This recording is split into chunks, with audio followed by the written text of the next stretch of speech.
So today I am going to go over the miracles. This is for the religious beliefs of things that people just don't believe today. You know, because people just don't believe that God still does healings and miracles and signs and wonders. Oh my gosh. Oh boy. Well, I am going to start this with a story of a miracle that I had gone through myself. But it wasn't like my miracle, but it was a miracle that my mom received. And this was something so powerful.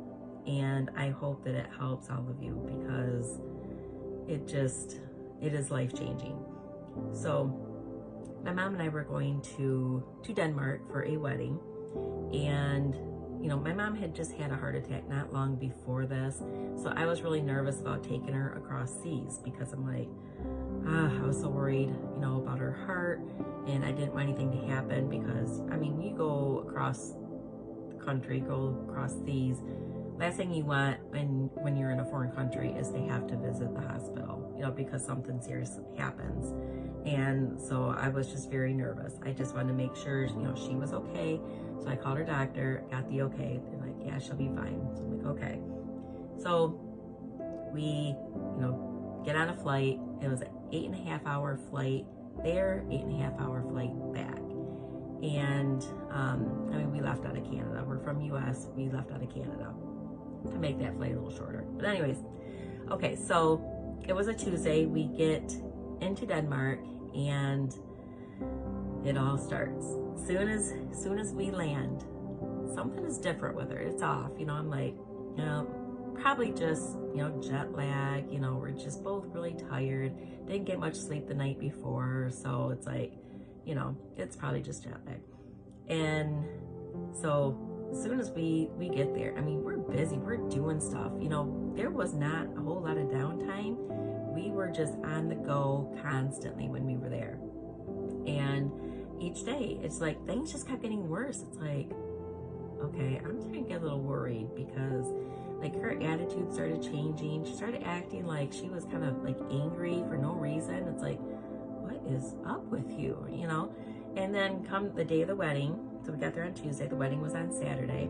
And by this time, you know, it's like many days, she's just like, each day was getting worse. So we take this taxi to the church for the wedding. And in the taxi, she's just all of a sudden, she's just mad. And she's just like, I shouldn't have ever came. It's just out of nowhere. And it's like, why? She's like, I just shouldn't have ever came. Oh my gosh, what is going on?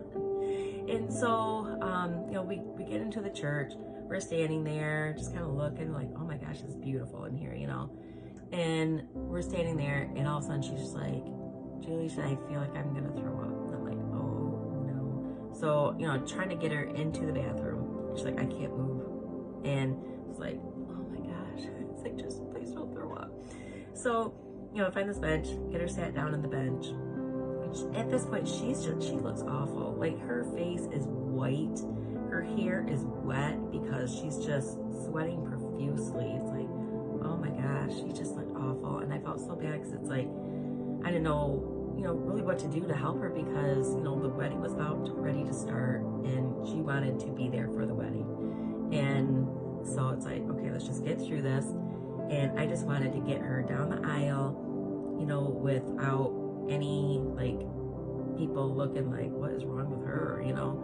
And so we got her sat down in the pew, and as we're sitting there, and there was this black hook on the back of the pew that was in front of us. And she's looking at that, and she's just like, you know, just looking really strange. And I'm like, what are you doing? She's like, started slapping at it. I'm like, what are you doing? And she's like, that bug. And I'm like, that's not a bug. I said, that is a hook. I'm like, oh my God, what is going on? And so I started just praying. There was this beautiful, oh my God, it's absolutely gorgeous, wooden crucifix on the wall in front of us. And I was looking at that and I was praying like I'd never prayed before. I mean, I wasn't do it out loud, you know, because I didn't want to disturb anybody. But I would, like, in my mind, I'm just like praying, and God spoke to me, and it was like he was like right here talking in my ear, and because it was in my right ear, and he told me, he said, it's a brain aneurysm.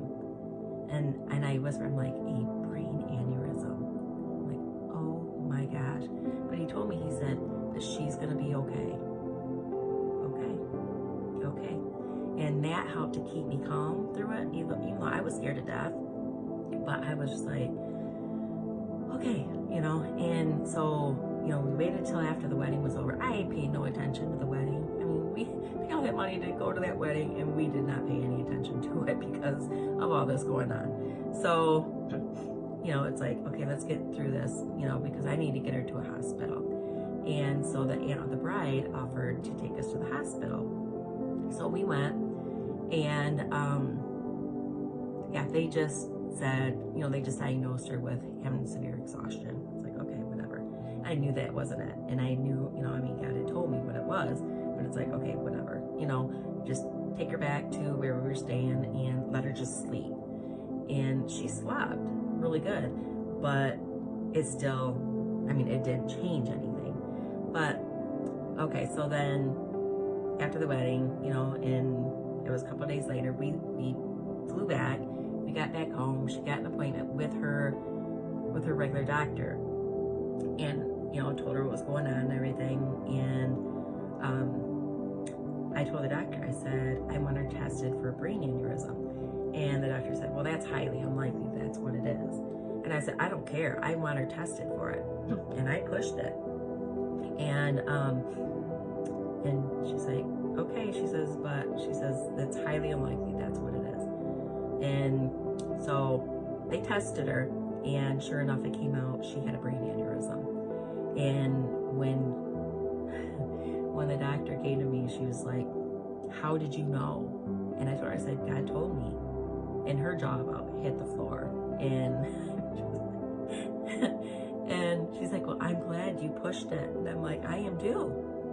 You know, because even though, you know, they say that, you know, brain aneurysms, they don't have like any signs or symptoms or anything, you know, but they do. You know, if you watch close up, it's just because most people don't survive it, you know, to tell what symptoms they had.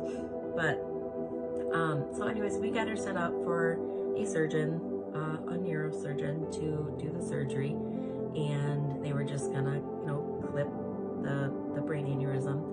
And she gets into surgery, and the doctor, he comes out to let us know that she not only had one, but she had 3 brain aneurysms. So she had one, like bigger one, and then there was another one that grew up inside of the other one. So it grew up into a cone shaped. And the doctor said, he says, if I didn't believe in miracles before, he says, I certainly do now. He said, because all the years that I've been, you know, doing this, he said, I have never seen a brain aneurysm do that. And he said, and just the fact that you guys flew overseas, he said, you know, because we told him, you know, like how long the flight was and stuff. And he said that you were, you know, flying 8.5 hours there and 8.5 hours back. He said, because just with the pressure in the plane, because when you fly overseas, you're at a higher altitude, so there's more pressure. And he said, and just the fact of that, he said, there's no explanation as to why those should not have erupted. He said, I had never seen a brain aneurysm like go up into a cone. He said, that was definitely a move of God. He says, that was a miracle. He says, because there is no other explanation for that. And it just gives you chills, you know. It's like, that's a doctor's confirmation, you know, that was certainly, I mean, it would obviously be a miracle even if it wasn't doctor confirmed, but for the doctor to see that, and it's like, yeah, that was definitely a miracle.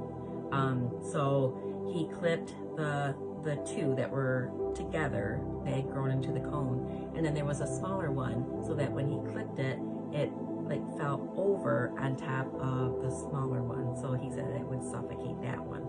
So that was a miracle. So people who says that they don't believe in miracles, they absolutely happen. And I want this to be a lesson to all of you that if a doctor, like if you have like deep down, you got this feeling on something, don't back down from a doctor. If you know in your heart, or if God has spoken something to you, you voice it. You are your own advocate. So you voice it, because doctors are wrong all the time. And if I wouldn't have stood up and I, would not have, spoken out that, yes, I want this test done. If I would have spoken up, she wouldn't be here right now, because those would have killed her. And so speak up. And I gave God the credit, because all that was because of him. It was not me. I'm not taking the credit for any of it. It was, God led. God, he did the miracle. He did it. And he just pushed me to be the voice, because, my mom needed that. If I wouldn't have been the voice, she wouldn't be here. So, believe in miracles. God is a miracle working God, and he is doing miracles every day. And even if you have not been able to see a miracle yet, doesn't mean you won't. So just believe, just keep believing.